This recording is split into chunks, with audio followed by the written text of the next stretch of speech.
Mettre son enfant dans une crèche multiculturelle au Luxembourg, est-ce approprié? Quels sont les avantages? Quels sont les freins?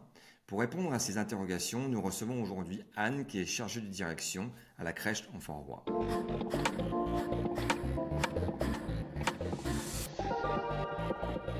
Dans un univers multiculturel qui est le Luxembourg, où on compte à peu près 50% des gens qui sont qui viennent de pays autres que que le Luxembourg. La question, c'est quels sont les principaux défis que vous rencontrez lors de l'accueil et de l'adaptation des enfants dans cet environnement multiculturel? Effectivement, un accueil classique dans un pays qui ne représente pas autant de diversité culturelle, c'est essentiellement d'adapter l'enfant à son nouveau milieu de vie, aux nouvelles personnes qui vont s'occuper de lui et à la séparation d'avec les parents. Maintenant, l'enjeu au Luxembourg, c'est ce dont on s'est vraiment rendu compte dans nos crèches, c'est que en plus de tous ces facteurs à travailler, il faut aussi surtout ne pas oublier que la langue est une barrière pour l'enfant, est une barrière à une adaptation classique et surtout que il faut ouvrir la crèche non seulement à un nouvel enfant mais à sa nouvelle culture. C'est-à-dire que c'est un double travail. Il va vraiment falloir travailler sur l'adaptation de base avec l'enjeu supplémentaire de l'identité différente de l'enfant et de sa famille. D'accord. Ouais, ce qui est pas évident quand même, en fait, d'arriver à ça. C'est sûr, surtout quand on a à peu près sur le Kirchberg en tout cas une trentaine de nationalités par crèche.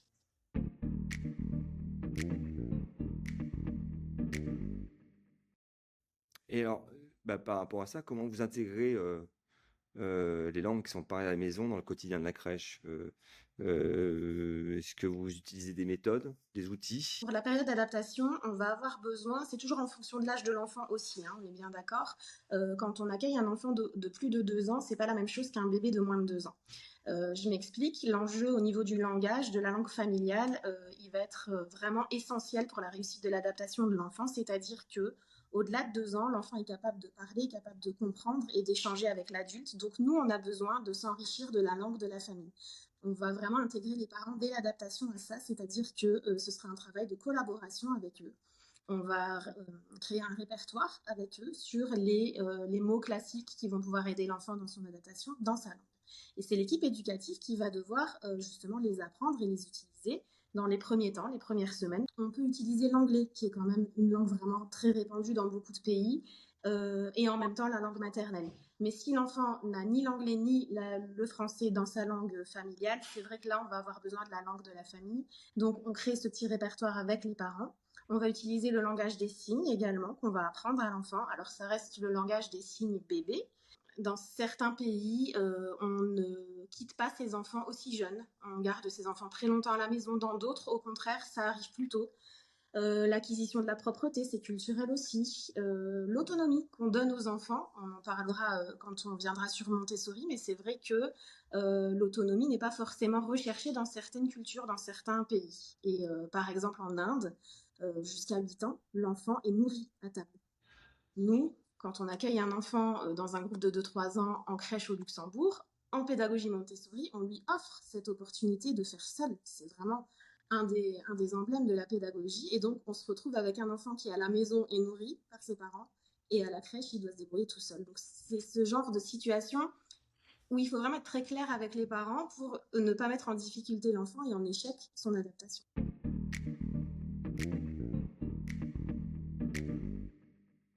Vous avez parlé de Montessori. Est-ce que cette méthode-là est adaptée à cet univers multiculturel ou est-ce que finalement, non, il y a quand même des freins à la mise en place de cette pédagogie? Oui, alors la question est légitime avec l'exemple que je viens de donner, bien entendu, mais malgré tout, ça reste une pédagogie universelle dans le sens où elle va s'adresser aux enfants tout d'abord en parlant de le langage des sens, le langage sensoriel. Et ça, c'est universel. Pas besoin d'une culture ou alors d'un langage commun. L'enfant va de manière intuitive comprendre en utilisant le matériel Montessori comment il doit l'utiliser. Donc, on n'a même pas besoin, à la limite, de savoir si, voilà, dans sa culture, c'est courant, si c'est connu des parents, ou même un seul mot sorti de notre bouche, c'est pas utile du tout. C'est vraiment une pédagogie qui, de par son matériel et bien entendu l'état d'esprit dans lequel on l'inculque aux enfants, ne nous émet pas de barrière culturelle, en fait. Après, bien entendu, c'est la façon dont on va l'amener à un enfant qui vient d'arriver qui va faire que il va accrocher. Effectivement, dans l'exemple que j'ai donné pour l'Inde, si on a connaissance du fait que l'enfant dans son pays ne va pas aussi vite peut-être qu'en arrivant avec nos techniques à nous au Luxembourg, on va proposer toujours la pédagogie Montessori, mais avec plus de temps, plus d'explications et un encadrement, un accompagnement pédagogique complètement différent, plus appuyé, plus soutenu pour cet enfant et sa famille, bien entendu.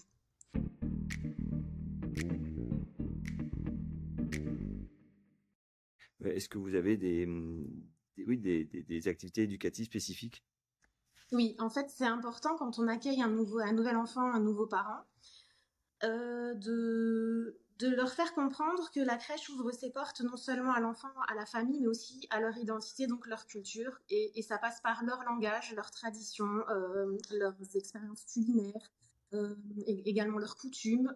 Donc on met un point d'honneur à valoriser ça. Avec les parents et les enfants, par exemple, on va fêter les fêtes nationales du pays de l'enfant. Donc ce jour-là, la crèche est décorée, l'effigie des drapeaux et des emblèmes du pays. On explique aux enfants, bien entendu, ce que ça implique. Je reprends cet exemple de l'Inde. Il y a eu quand même l'acquisition de l'indépendance de l'Inde. Donc on explique avec des mots simples, mais on explique quand même aux enfants voilà, qu'aujourd'hui, si le décor change, si on accueille des parents qui vont venir danser des danses typiques de leur pays, si on prépare un plat, un gâteau spécifique pour le goûter, c'est parce que c'est la fête du pays de votre copain, de votre copine. Donc, voilà. C'est des moments qui sont complètement extraordinaires, hors du commun, par rapport au quotidien des enfants. Donc c'est toujours accueilli avec un grand intérêt, une grande curiosité. Et ce sont ces moments-là qui font qu'on a vraiment l'adhésion et la participation active des parents, qui sont fiers, en fait, de démontrer à la crèche ben voilà, dans notre pays, on fait ça, ça se passe comme ça. Et ils amènent eux-mêmes les objets, les ingrédients, leurs coutumes. Et c'est un réel moment d'échange qui permet aussi, du coup, l'ouverture des autres enfants du groupe vers quelque chose qu'ils ne connaissent pas.